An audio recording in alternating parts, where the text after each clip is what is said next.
Good Monday morning. As you're watching this, I am probably down in LA at the broker manager meeting for Remax. I'm actually pre-recording this. Patty just pointed out I don't look nearly as fresh now as I do in the morning here. I thought I looked wonderful all the time.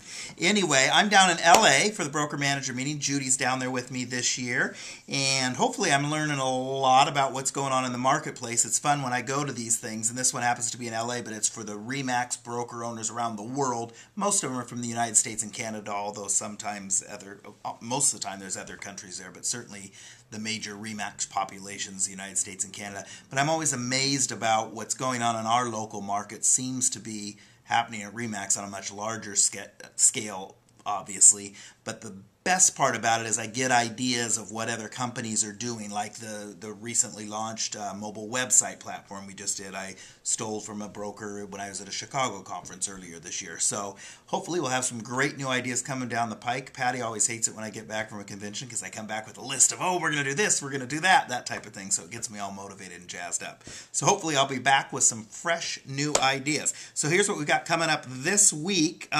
There's no brown bags this week because I'm in LA for this conference for a couple days. Okay, then I'm screwing around the rest of the week, so I'm out this week. Back to school underwear drive is continuing. I was teasing Karen at the front desk here, telling her she's going to have to start wearing underwear on her head if she doesn't get that box filled. So please get the boxes filled of underwear. We have the boxes and everyone. That's for CASA, of course, for the fall underwear drive.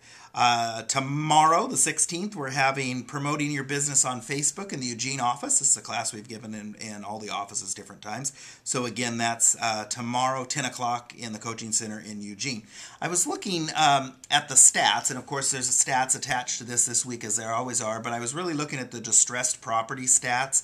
If you look in Lynn and Lane County, which is where we track those, not that there aren't any distressed properties in Corvallis and Benton County, but it's certainly not such a part of the market. But when you look at those, and while the number of distressed properties that we list or go pending or close each week varies, and those stats as you look at them, that isn't just from our office, that's from the multiple listing service, about 25% of the Lynn County closings are now distressed properties. Distressed meaning they're either REOs, bank owned, or short sales. So that's real interesting. Of the closings up in Lynn County, about 25%, 1 in 4 are distressed properties. The new listings coming in right now, about 15 to 18% of them, if you look on average for the last several weeks, last month or so, are coming in as distressed properties. And in Lane County, about 20%, 1 in 5 are distressed properties of the closings. However, the listings that have been coming into Lane County for the last month, 4 or 5 weeks, have been about 25%. So lots of distressed property listings coming down the pike, lots of distressed property listings pending, and we're finally starting to see those closing. I know everyone's thinking, distressed properties, and yeah, you work a lot harder, especially on those short sales, but they are starting to close. We're starting to see those come, getting a little more streamlined. The bad news, I hate to tell you, is they're probably not going to go away for the next 2 or 3 years, so most of us are very up to speed on short sales, foreclosures, that type of thing. I would encourage you to hang in there. If you're not interested in doing short sales, Barbara Thomas in our office and other folks will take care of them for a referral fee if you want. But certainly don't pass up on that business. It's here for a while to stay, and even if you don't want to personally handle it for your sphere folks, you can't just say, I don't handle that, so make sure to help accommodate and get them somebody plugged in that can handle that.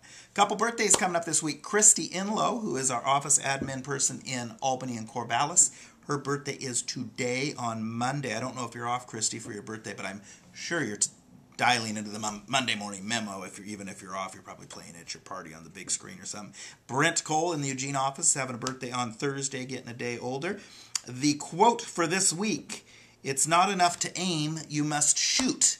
And you hear me use versions of that kind of quote often. And it kind of goes back to the don't get ready and sit there and get everything perfect. At some point you got to fire that gun, and okay, if it's not quite perfect, we'll fix it later.